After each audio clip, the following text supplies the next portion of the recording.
વિદ્યાર્થી મિત્રો, ધોરણ 10 સામાજિક વિજ્ઞાન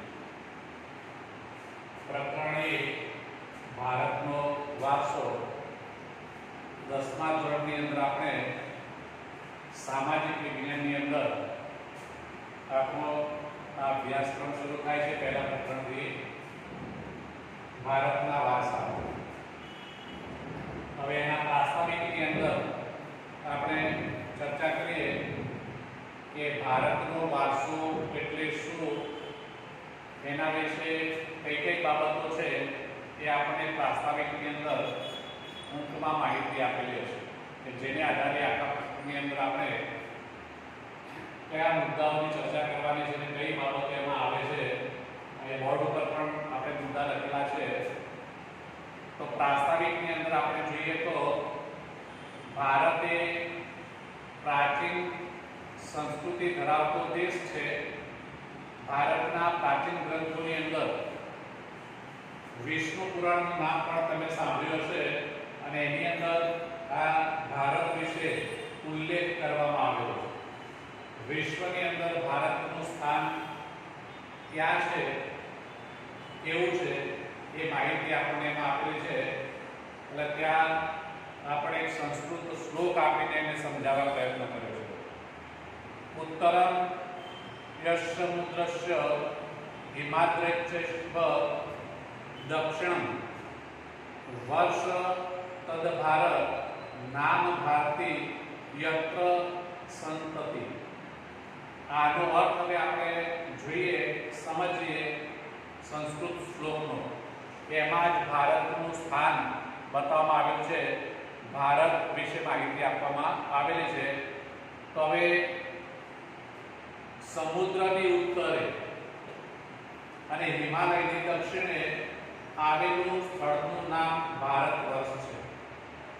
તો આપણે 9મા ધોરણમાં પણ આ ભણ્યા હોઈશું અને આગળ પણ આપણે ભણ્યા છીએ કે ભારતની 3 બાજુએ સમુદ્ર છે અને એક બાજુએ હિમાલય પર્વત છે.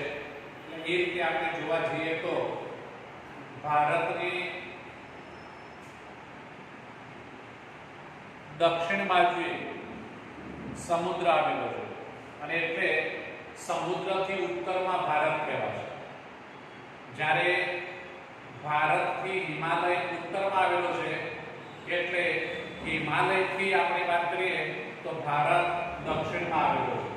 તો એ રીતે આપણે કહી શકીએ કે સમુદ્રથી ઉત્તરમાં અને હિમાલયથી દક્ષિણમાં આવેલું જે સ્થળ છે એ જ ભારત વર્ષ છે.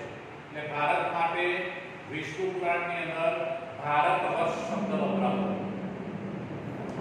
મતલબ કે આખું ભારત, જે આજે આપણે ભારતની વાત કરીએ છીએ, ભારતના નકશામાં આજે જે ભારત જોઈએ છે તે તો ખરું, પણ એની સાથે એના જે પડોશી દેશો છે એ પણ એક સમયે, જેમ કે પાકિસ્તાન છે, અફઘાનિસ્તાન છે, બરાબર, શ્રીલંકા છે, આ બધું જ શાની અંદર ગણાતું હતું? ભારતની અંદર ગણાતું હતું. અને એટલે એ ભારત વર્ષ શબ્દ વપરાયો છે. તો હવે ભારતના જે સંતાનો છે એને આપણે ભારતીયો કહીએ છીએ. ભારતમાં શુભ કાર્ય પ્રારંભે લેવાતા સંકલ્પોમાં ભારત વર્ષ, ભરતખંડ, જંબુદ્વીપ, આર્યભટ્ટ વગેરે શબ્દનો ઉપયોગ થતો હતો. અહીંયા કોઈ શુભ કાર્ય કરવાનું હોય, તેની શરૂઆત કરવાની હોય ત્યારે આ બધા શબ્દનો પ્રયોગ એ કાર્ય શરૂ કરતા પહેલા એ ભારત માટે લેવામાં આવતો હતો. પૂર્વ, પશ્ચિમ, દક્ષિણ 3 દિશાઓમાં સમુદ્ર છે. તો હવે આપણે જાણીએ છીએ તે પ્રમાણે, મેં પહેલા જ કીધું તે પ્રમાણે કે ભારતની 3 બાજુએ સમુદ્ર છે. પેલી બાજુએ 3 બાજુએ, એટલે પૂર્વ બાજુએ, પશ્ચિમ બાજુએ અને દક્ષિણ બાજુએ. પૂર્વ બાજુએ જોઈએ તો બંગાળની ખાડી, પશ્ચિમ બાજુએ જોઈએ તો અરબી સમુદ્ર અને દક્ષિણની અંદર જોઈએ તો હિંદ મહાસાગર. આમ 3 સમુદ્ર, પેલા સમુદ્ર 3 સમુદ્રની વાત 9મા ધોરણમાં પણ થયેલી હોય, આગળ તમારે ભણવામાં પણ આવેલું હોય કે આ 3 સમુદ્ર ભારતની 3 બાજુએ છે. એટલે તે 3 દિશાઓ પૂર્વ, પશ્ચિમ અને દક્ષિણ. જ્યારે ઉત્તર બાજુ આપણે વાત કરીએ તો એ હિમાલય પર્વત આવેલો છે, એટલે ત્યાં કુદરતી રીતે ભારતનું રક્ષણ એ હિમાલય દ્વારા થાય છે, એટલે એક પ્રકારની રક્ષક દિવાલ પણ ગણવામાં આવે છે. તો ઉત્તર દિશામાં હિમાલયની ગિરિમાળાઓ એવી કુદરતી સીમાઓ ધરાવતો આપણો દેશ છે. આપણા દેશની સમૃદ્ધિથી આકર્ષાઈને અનેક વિદેશી પ્રજાઓ વ્યાપાર કરવા માટે કહે છે કે ભારતમાં આવી અને સ્થાયી થઈ. તો આ રીતે પ્રાચીન સમયના ભારતની વાત કરીએ તો ભારત એ સમૃદ્ધ દેશ હતો, અને એટલા માટે વિદેશી પ્રજાઓ, વિદેશી લોકો ભારતની અંદર વ્યાપાર કરવા માટે એ સમય આવતા હતા, અને અહીંયા વ્યાપાર અર્થે આવ્યા અને કાયમી માટે સ્થાયી થઈ ગયા. તો ભારતીય સંસ્કૃતિના મહાજનમાં એ ભળી ગઈ અને આદાન પ્રદાનની પરસ્પર પ્રક્રિયા દ્વારા દેશમાં અનેક પરિવર્તનો જોવા મળ્યા. તો આ રીતે જુદા જુદા દેશના લોકો ભારતમાં આવ્યા અને એને કારણે ભારતની અંદર એ ભળી ગયા, અને એ જે પ્રજા જુદા જુદા દેશની આવી એ એમની અને ભારતની પ્રજા વચ્ચે શું થયું? આદાન પ્રદાન. આદાન પ્રદાન એટલે આપવું અને લેવું, વિચારોની આપ-લે, ભાષાની આપ-લે, એટલે સંસ્કૃતિની આપ-લે, એટલે એમના જે વિચારો, ભાષા, જે કંઈ હતું એ એક સંસ્કૃતિમાંથી બીજી સંસ્કૃતિમાં એ પરસ્પર આદાન પ્રદાન થયું, જેમાંથી દેશમાં પરિવર્તન આવ્યું, અને એ રીતે એક પેઢીમાંથી બીજી પેઢીમાં આપણા વારસાનું હસ્તાંતરણ થયું અને તેનો સાતત્યપૂર્ણ વિકાસ થયો. તો હસ્તાંતરણ એટલે એકમાંથી બીજામાં, એને એક જગ્યાએથી બીજી જગ્યાએ સ્થળાંતર શબ્દ આપણે બોલીએ છીએ, એટલે એક સંસ્કૃતિમાંથી બીજી સંસ્કૃતિમાં, એટલે હસ્તાંતરણ શબ્દ થઈ ગયો. અને એ રીતે ભારતને એ વારસામાં મળેલી છે, અને એ વારસાનો સાતત્યપૂર્ણ એટલે સતત એનો વિકાસ થતો રહ્યો છે. તો એ મુદ્દો છે ભારતીય વારસાની અંદર પ્રસ્તાવનાની અંદર આપણે આ પ્રકરણમાં શું કંઈ ભણવાનું છે એની ટૂંકમાં માહિતી આપણને આપી દીધી.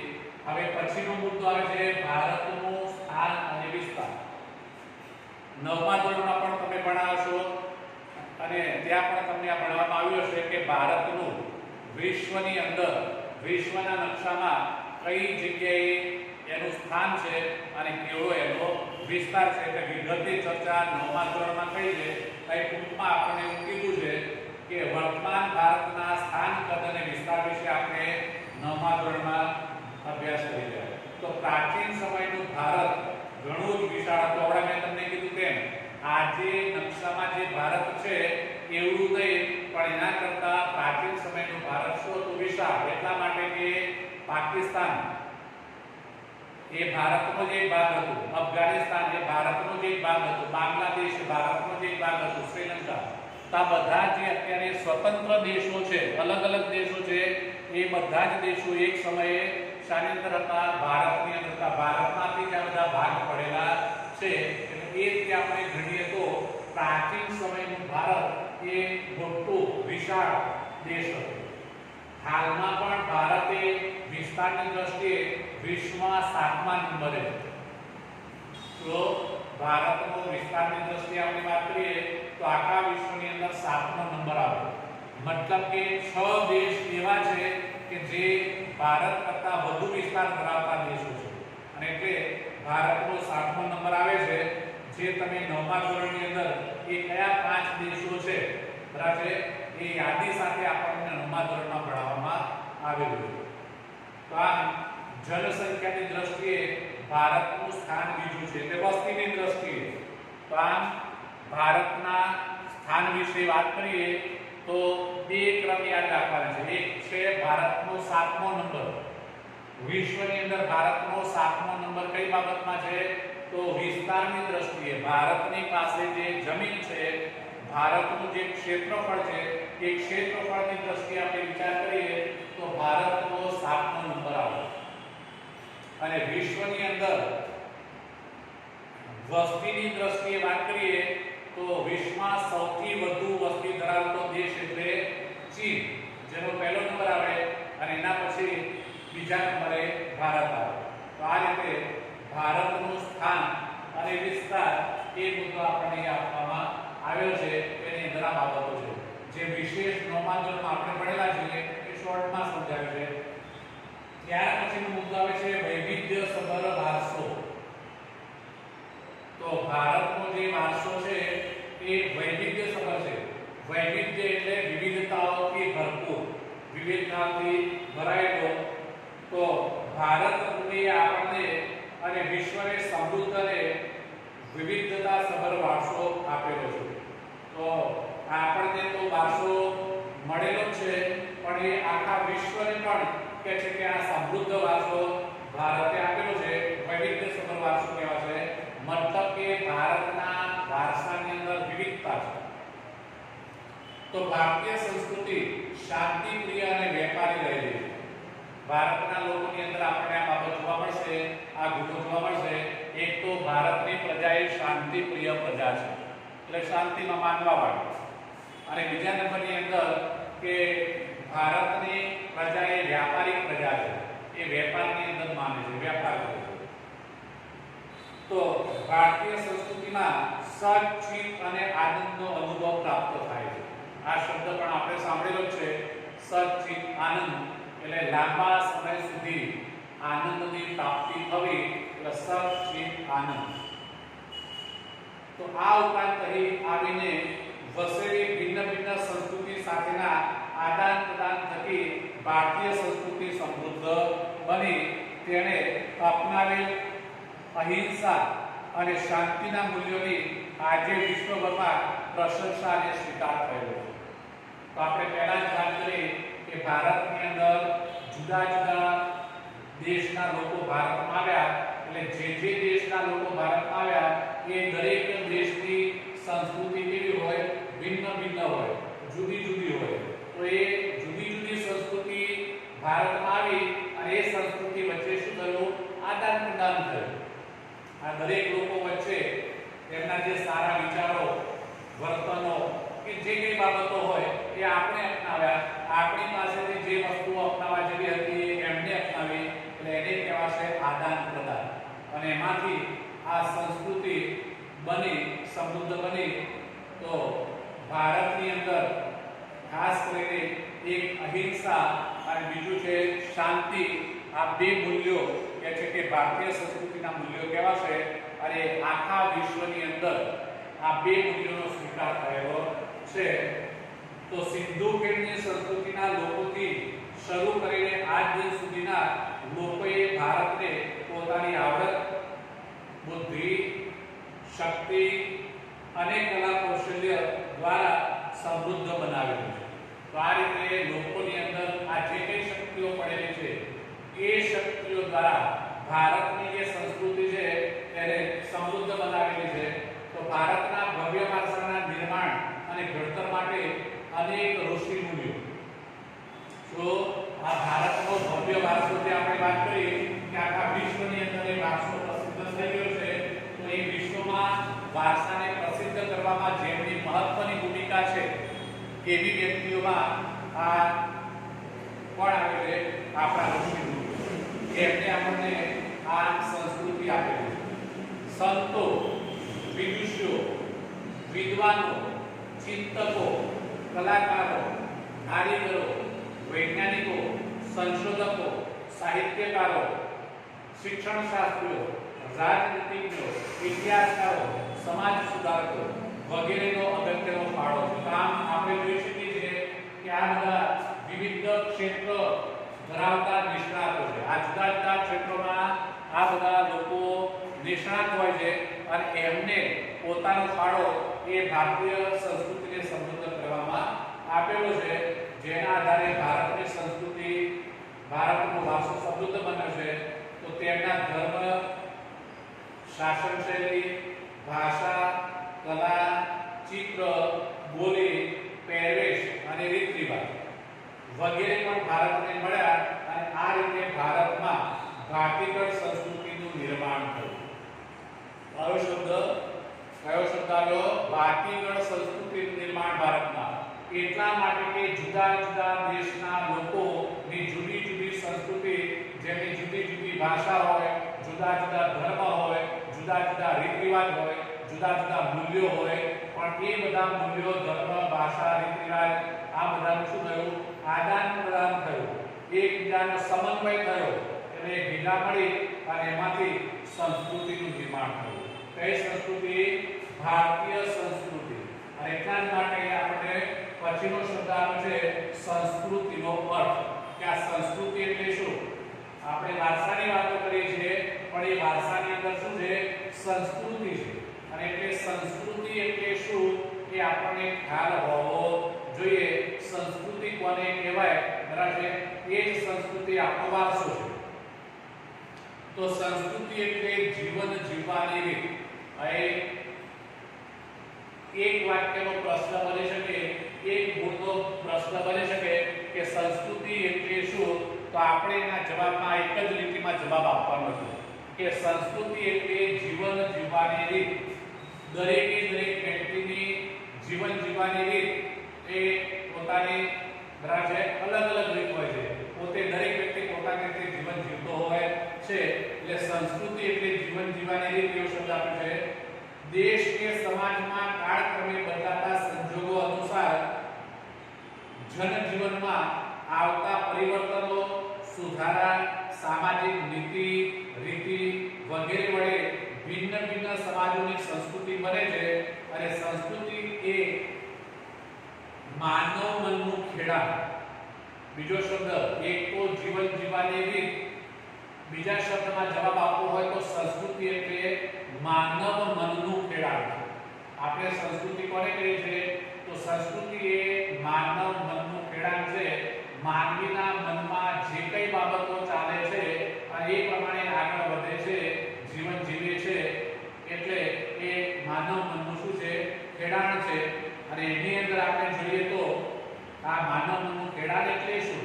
તેમાં માનવીની જે ટેવો છે, એના જે મૂલ્યો છે, આચાર વિચાર છે, ધાર્મિક પરંપરાઓ છે, રહેણી કરણી છે, અને જીવનને ઉચ્ચતમ ધ્યેય સુધી લઈ જતા આદર્શોનો સરવાળો છે. તો આપણે એને કહીશું માનવ મનનું ખેડાણ. આટલી બાબતોનો સરવાળો, સમન્વય જેમાં થયેલો છે એ માનવીની અંદર થયેલો છે. એટલે માનવીનું એ મનનું એક ખેડાણ છે. આ રીતે આપણે સંસ્કૃતિનો અર્થ સમજાવવા માટે બે શબ્દો આપણને આપ્યા, બે જવાબ આપ્યા. એક તો માનવ મનનું ખેડાણ અને બીજો છે જીવન જીવવાની રીત. એટલે સંસ્કૃતિ એટલે એક રીતે આપણે કહીએ જીવન જીવવાની રીત, અને બીજા જવાબમાં કહીશું માનવ મનનું ખેડાણ. તો આ રીતે સંસ્કૃતિનો અર્થ સમજાવવા તેમાં બે શબ્દો આપણે યાદ રાખવાના છે. અને સંસ્કૃતિ એટલે શું એનો જવાબ આપવો હોય તો એમાંથી ગમે તે આપી શકાય. કે જીવન જીવવાની રીત એટલે સંસ્કૃતિ, માનવ મનનું ખેડાણ એટલે સંસ્કૃતિ.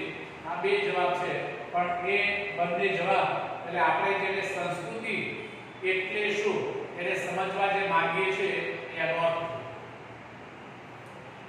ત્યાર પછીનો મુદ્દો આવે છે ભારતીય સંસ્કૃતિનો વારસો. ભારતનો વારસો.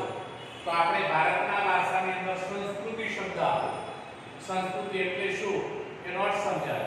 તો હવે એ સંસ્કૃતિ શબ્દ જે આવ્યો એની ઉપરથી આ મુદ્દો આપણને આપે છે ભારતીય સંસ્કૃતિનો વારસો. તો ભારતીય સંસ્કૃતિનો વારસો કેવો છે, શું છે, એની માહિતી મુદ્દામાં આપેલી છે. તો વારસો એટલે શું આપણે બધા જાણીએ છીએ. અને અહીંયા પણ વારસો એટલે આપણને આપણા પૂર્વજો તરફથી મળેલી અમૂલ્ય ભેટ છે. એક પેઢીમાંથી બીજી પેઢીમાં આપણા પૂર્વજો એટલે એક પેઢી અને આપણે એમની બીજી પેઢી, આપણા પૂર્વજોએ એમની અંદર જે કઈ રીતિ રિવાજો, નીતિ નિયમો, મૂલ્યો આ જે કઈ છે એ આપણી અંદર સંકલિત કરે છે, આપણી અંદર એ ઉતરી આવેલા છે. એટલે એને આપણે આદાન પ્રદાન વાળા શબ્દ, આદાન પ્રદાન એટલે લેવું મને આપવું થતું હતું. આ તો આપણને આપણા પૂર્વજો તરફથી આપણને વારસામાં આપવામાં આવ્યું. એમની પાસે જે કઈ છે, એમની અંદર જે કઈ છે એ બધા ગુણો આપણી અંદર ઉતરી આવે. એટલે એ બરાબર છે આપણી અંદર શું થયું કહેવાય, એક પેઢીમાંથી બીજી પેઢીમાં પેલા વારસા તરીકે એ પ્રસ્થાપિત થાય. તો ભારતનો ઇતિહાસ હજારો વર્ષ પુરાણો છે. શાળાકીય અભ્યાસમાં લેવાતી દૈનિક પ્રતિજ્ઞામાં પણ આપણે આ શબ્દનો ઉલ્લેખ કરીએ છીએ. તો આપણે આપણા શાળામાં આપણા પાઠ્યપુસ્તકોની અંદર પહેલા જ પાને બરાબર છે પ્રતિજ્ઞા લખેલી હશે, જે રોજ આપણે શાળામાં પ્રતિજ્ઞા પણ કરતા હોઈએ છીએ, લખતા હોય છે.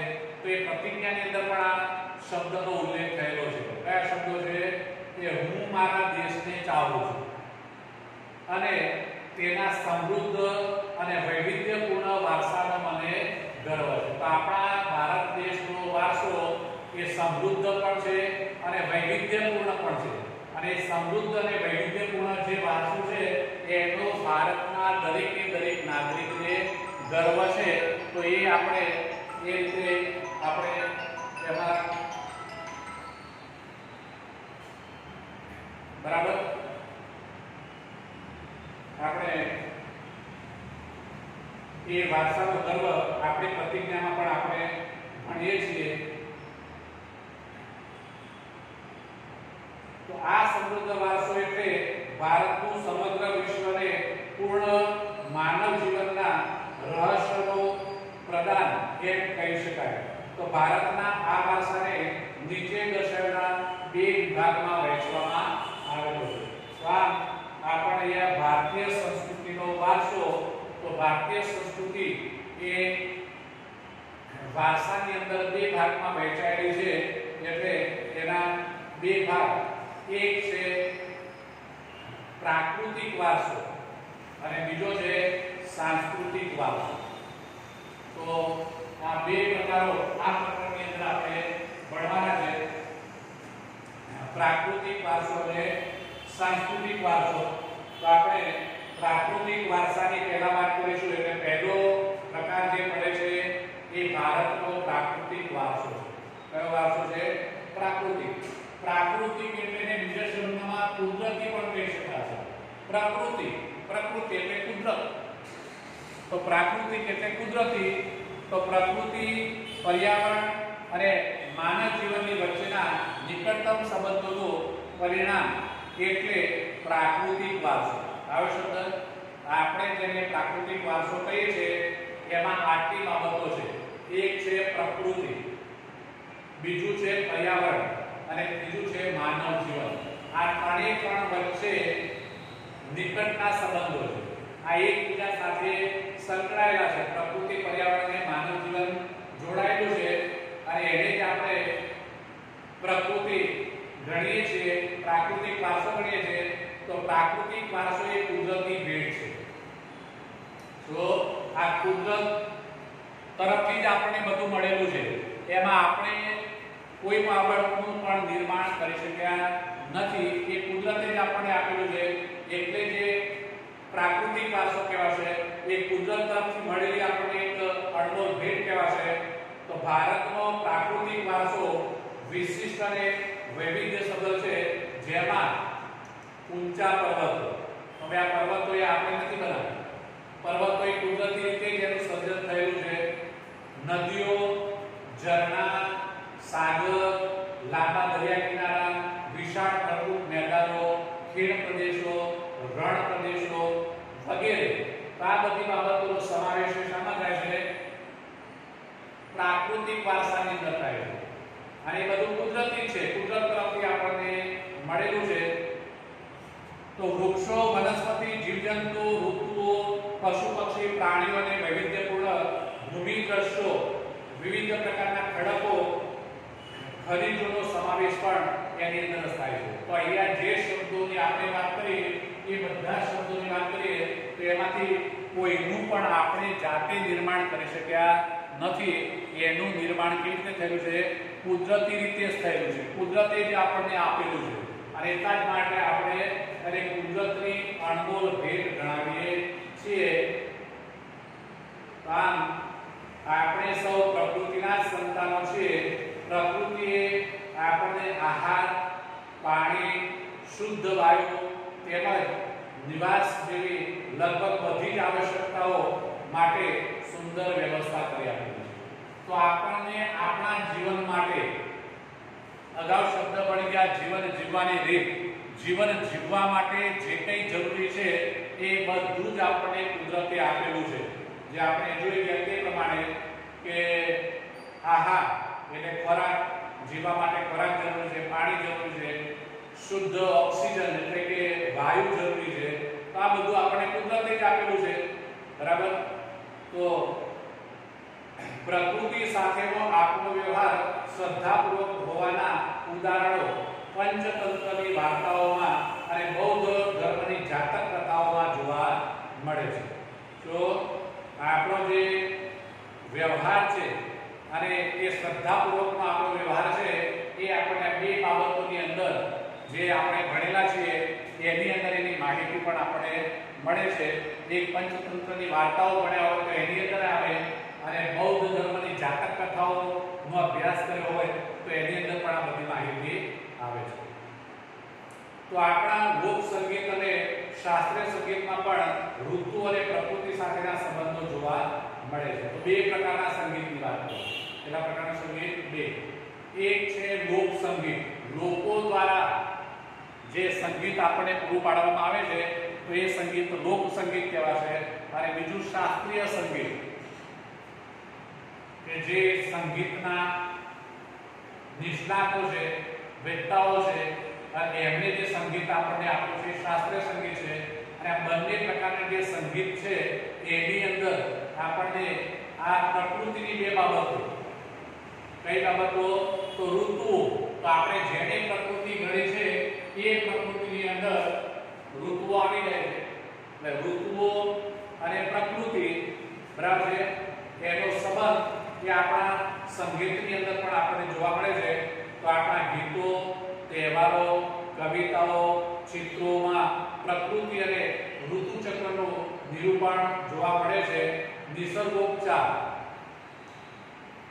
આ એક સારવારનું નામ છે. નેત્રોપતિ શબ્દ આપણે બોલીએ છીએ.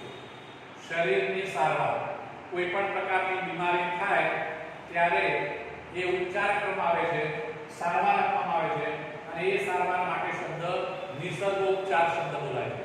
જે આજની ભાષામાં નેત્રોપથી આ એક પદ્ધતિ છે, શારીરની સારવાર પદ્ધતિ. પછી આયુર્વેદિક પણ આપણે જાણીએ છીએ. યુનાની જેવી ચિકિત્સા પદ્ધતિઓ પ્રકૃતિ ઉપર આધારિત છે. તો આ ત્રણ પ્રકારની ચિકિત્સા પદ્ધતિઓની વાત કરીએ. ચિકિત્સા પદ્ધતિ એટલે શરીરમાં કોઈ પણ પ્રકારની તકલીફ થાય ત્યારે આપણને એની સારવાર આપવામાં આવે, એની દવા આપવામાં આવે. તો પહેલા, અત્યારે આપણે એનો ઉપયોગ ઓછો કરીએ છીએ, પણ પહેલા આનો ઉપયોગ થતો હતો. કયો? નેત્રોપથી છે, આયુર્વેદિક છે, યુનાની છે, નામ સાંભળેલા છે. એ બધી આપણી ચિકિત્સા પદ્ધતિઓ છે અને એ પણ આપણી સંસ્કૃતિની અંદરથી, આપણી પ્રકૃતિમાંથી જ આપણને પ્રાપ્ત થઈ છે. તો હવે આ ભારતીય પ્રાકૃતિક વારસાની અંદર આપણે જોઈશું તો એની અંદર આપણને જે પ્રકૃતિની વાત કરીએ એમાં પહેલા નંબરનો મુદ્દો આવશે ભૂમિ દ્રશ્ય. ભૂમિ એટલે જમીન, અને જમીનનું દ્રશ્ય. ભારતની જમીન કેવી છે? 9મા ધોરણમાં એ પણ પ્રકારો તમે ભણીને આવેલા છો. એ ભૂમિ દ્રશ્ય કહેવાશે. તો ભૂમિ આકારો દ્વારા અનેક ભૂમિ દ્રશ્યોનું સર્જન જોવા મળે છે.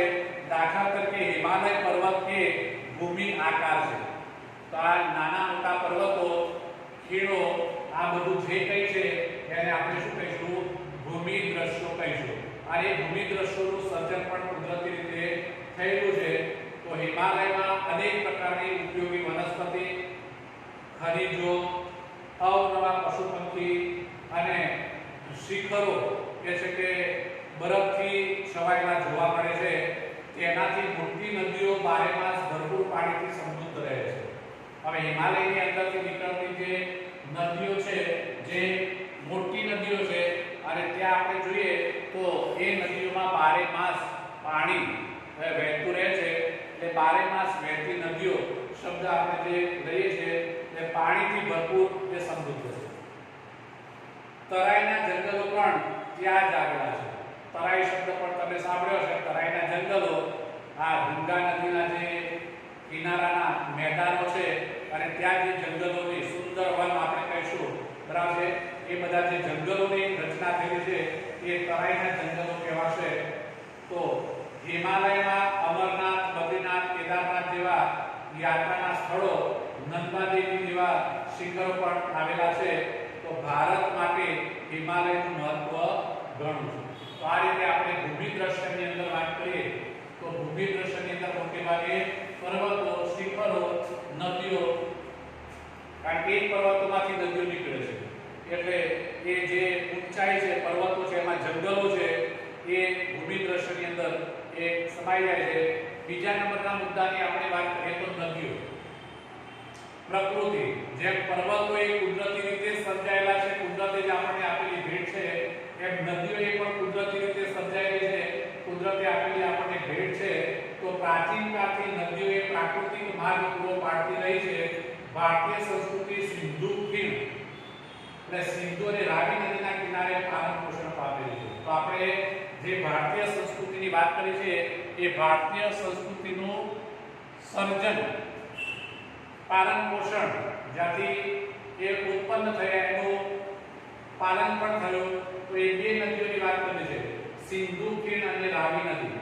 અને એટલા માટે તમે સિંધુ ખીણની સંસ્કૃતિ શબ્દ સાંભળ્યો પણ હશે, ભણ્યા પણ હશો. તો આ નદીઓ એ હિમાલયની અંદર આવેલી નદીઓ છે. સિંધુ નદી, રાવી નદી, સતલજ નદી, બિયાસ, બરાબર, પંજાબની 5 નદીઓ એ તમારે ભણવામાં આવી હોય તો સિંધુ, ગંગા, યમુના, સરસ્વતી, નર્મદા, ગોદાવરી, કૃષ્ણા, કાવેરી જેવી લગભગ બધી જ નદીઓએ ભારતના લોક જીવન ઉપર પ્રગાઢ